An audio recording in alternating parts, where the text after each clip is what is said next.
Hello guys, kidney ನೋವು ಕೊಡಲ್ಲ, ಆದ್ರೆ ಹಾಳಾದ ಮೇಲೆ ಬದುಕೆ ನೋವಾಗುತ್ತೆ. ನಿಮ್ಮ ದೇಹ ಈಗಲೇ ಕೆಲವು ಸಿಗ್ನಲ್ ಕೊಡ್ತಿರಬಹುದು. ನೀವು ಅದನ್ನ ಗಮನಿಸದೆ ಇದ್ರೆ ಮುಂದೊಂದು ದಿನ ಡಯಾಲಿಸಿಸ್ ಅನಿವಾರ್ಯವಾಗಬಹುದು. ಕಿಡ್ನಿ ನಮ್ಮ ದೇಹದ ರಕ್ತ ಶೋಧಕ ಅಂಗ.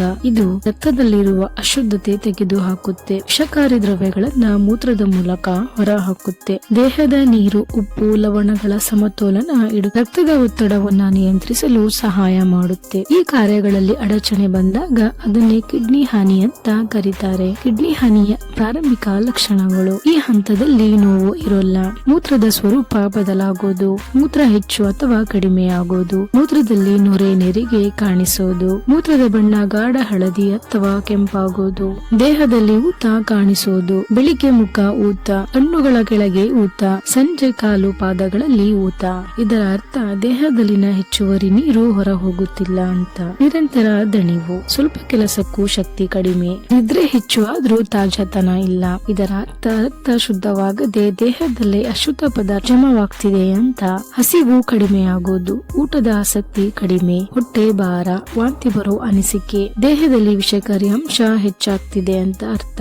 ಕೆಳಬೆನ್ನಿನ ನೋವು, ಬೆನ್ನಿನ ಎರಡು ಬದಿಯಲ್ಲಿ ಮಂದ ನೋವು, ಜ್ವರ, ಅದರ ಜೊತೆ ಉರಿಮೂತ್ರ ಕೂಡ. ಇದರ ಅರ್ಥ ಮೂತ್ರನಾಳದ ಸೋಂಕು ಅಥವಾ ಕಲ್ಲಿನ ಸಮಸ್ಯೆ ಇರಬಹುದು. ರಕ್ತದ ಒತ್ತಡ ನಿಯಂತ್ರಣ ತಪ್ಪೋದು, ಅಚಾನಕ್ ರಕ್ತದ ಒತ್ತಡ ಜಾಸ್ತಿ, ಔಷಧಿ ತೆಗೆದುಕೊಂಡರೂ ಇಳಿಯದಿರಬಹುದು. ಇದರ ಅರ್ಥ ಕಿಡ್ನಿ ರಕ್ತನಾಳಗಳ ಮೇಲೆ ಒತ್ತಡ ಹೆಚ್ಚಾಗ್ತಿದೆ ಅಂತ. ಚರ್ಮದ ತೊಂದರೆಗಳು, ಚರ್ಮ ಅತಿಯಾಗಿ ಒಣಗೋದು, ತುರಿಕೆ, ಬಣ್ಣ ಬದಲಾವಣೆ. ಇದರ ಅರ್ಥ ಲವಣಗಳ ಸಮತೋಲನ ಹಾಳಾಗಿದೆ ಅಂತ. ಉಸಿರಾಟದ ತೊಂದರೆ, ಇದು ಗಂಭೀರ ಲಕ್ಷಣ, ಸ್ವಲ್ಪ ನಡೆದರೂ ಉಸಿರು ಅಗ್ಗ, ಮಲಗಿದಾಗ ಉಸಿರಾಟ ಕಷ್ಟ. ಇದು ದೇಹದ ನೀರು ಶ್ವಾಸಕೋಶದತ್ತ ಸಾಗುತ್ತಿದೆ ಅಂತ. ತಲೆ ಸುತ್ತು ಮತ್ತು ಗಮನ ಕೊರತೆ, ತಲೆ ಭಾರ, ಏಕಾಗ್ರತೆ ಕಡಿಮೆ, ರಕ್ತದಲ್ಲಿ ವಿಷಕಾರಿ ಅಂಶ ಹೆಚ್ಚಾಗ್ತಿದೆ ಅಂತ ಅರ್ಥ. ಕಿಡ್ನಿ ಹಾನಿಗೆ ಕಾರಣಗಳೇನು? ಸಕ್ಕರೆ ಕಾಯಿಲೆ, ರಕ್ತದ ಒತ್ತಡ, ನೋವು ನಿವಾರಕ ಮಾತ್ರೆಗಳ ಅತಿಯಾದ ಬಳಕೆ, ನೀರು ಕಡಿಮೆ ಕುಡಿಯುವುದು, ಮೂತ್ರದ ಸೋಂಕನ್ನ ನಿರ್ಲಕ್ಷ್ಯ ಮಾಡುವುದು. ಕಿಡ್ನಿ ಹಾನಿ ಪತ್ತೆ ಹಚ್ಚುವ ಪರೀಕ್ಷೆಗಳು: ಮೂತ್ರ ಪರೀಕ್ಷೆ, ರಕ್ತ ಪರೀಕ್ಷೆ, ಅಲ್ಟ್ರಾಸೌಂಡ್ ಸ್ಕ್ಯಾನ್. ವರ್ಷಕ್ಕೆ ಕನಿಷ್ಠ ಒಮ್ಮೆ ಪರೀಕ್ಷೆ ಮಾಡಿಸೋದು ಅತ್ಯಗತ್ಯ. ನಿರ್ಲಕ್ಷ್ಯ ಮಾಡಿದ್ರೆ ಏನಾಗುತ್ತೆ? ಕಿಡ್ನಿ ಸಂಪೂರ್ಣ ಕೆಲಸ ನಿಲ್ಲಿಸಬಹುದು. ಡಯಾಲಿಸಿಸ್ ಅವಶ್ಯಕತೆ, ಜೀವಪಾಯವು ಸಂಭವಿಸಬಹುದು. ಕಿಡ್ನಿ ಆರೋಗ್ಯ ಕಾಪಾಡಿಕೊಳ್ಳಲು ಸಂಪೂರ್ಣ ಸಲಹೆಗಳು: ನೀರು ಕುಡಿಯುವ ವಿಧಾನ ಅತ್ಯಂತ ಮುಖ್ಯ. ಕಿಡ್ನಿಗೆ ಮೊದಲ ಔಷಧಿ ನೀರು. ಬೆಳಿಗ್ಗೆ ಎದ್ದ ತಕ್ಷಣ 1 ಗ್ಲಾಸ್ ನೀರು ದಿನಪೂರ್ತಿ ಸ್ವಲ್ಪ ಸ್ವಲ್ಪವಾಗಿ ಕುಡಿಯಬೇಕು. ಮೂತ್ರದ ಬಣ್ಣ ತೆಳುವಾಗಿರಬೇಕು, ಇದು ಒಳ್ಳೆಯ ಸೂಚನೆ. ಒಮ್ಮೆಲೆ ಜಾಸ್ತಿ ನೀರು ಕುಡಿಯಬೇಡಿ, ಮೂತ್ರ ತಡೆಯಬೇಡಿ. ಸಾಕಷ್ಟು ನೀರು ಕಿಡ್ನಿಯಲ್ಲಿನ ಅಶುದ್ಧತೆ ಹೊರ ಹಾಕುತ್ತೆ.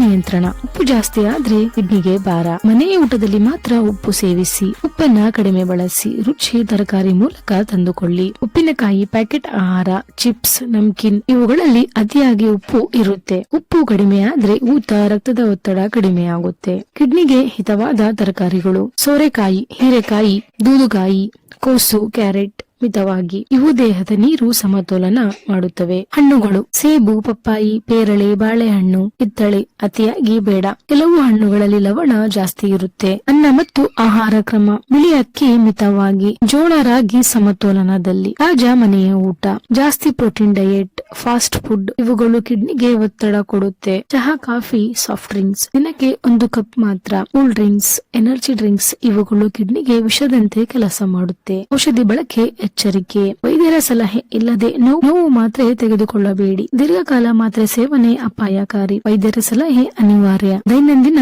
ಚಟುವಟಿಕೆ: ದಿನಕ್ಕೆ 30 ನಿಮಿಷ ನಡಿಗೆ, ಹಗುರ ವ್ಯಾಯಾಮ. ರಕ್ತ ಸಂಚಾರ ಒಳ್ಳೆಯದಾಗುತ್ತೆ, ಕಿಡ್ನಿಗೆ ಶಕ್ತಿ ಬರುತ್ತೆ. ಕೆಟ್ಟ ಅಭ್ಯಾಸಗಳನ್ನ ಬಿಡಿ. ಧೂಮಪಾನ, ಮದ್ಯಪಾನ ಇವು ಕಿಡ್ನಿ ನರಗಳನ್ನ ನಾಶ ಮಾಡುತ್ತವೆ. ನಿಯಮಿತ ಪರೀಕ್ಷೆ: ವರ್ಷಕ್ಕೆ ಒಮ್ಮೆ ಮೂತ್ರ ಮತ್ತು ರಕ್ತ ಪರೀಕ್ಷೆ. ಸಕ್ಕರೆ, ರಕ್ತದ ಒತ್ತಡ ನಿಯಂತ್ರಣದಲ್ಲೇ ಇರಲಿ. ತೊಂದರೆ ಮೊದಲೇ ಪತ್ತೆ ಆಗುತ್ತೆ. ಕಿಡ್ನಿ ಆರೋಗ್ಯ ದಿನದಲ್ಲಿ 1 ದಿನ ಹಾಳಾಗಲ್ಲ. ನಿಮ್ಮ ದಿನನಿತ್ಯದ ಚಟುವಟಿಕೆಗಳೇ ಅದನ್ನ ಉಳಿಸುತ್ತದೆ ಅಥವಾ ಹಾಳು ಮಾಡುತ್ತದೆ. ಈ ವಿಡಿಯೋ ನಿಮಗೆ ಇಷ್ಟ ಆದ್ರೆ ಲೈಕ್, ಶೇರ್, ಕಾಮೆಂಟ್ ಹಾಗೂ ಚಾನೆಲ್ ನ ಸಬ್ಸ್ಕ್ರೈಬ್ ಮಾಡಿ. Thank you.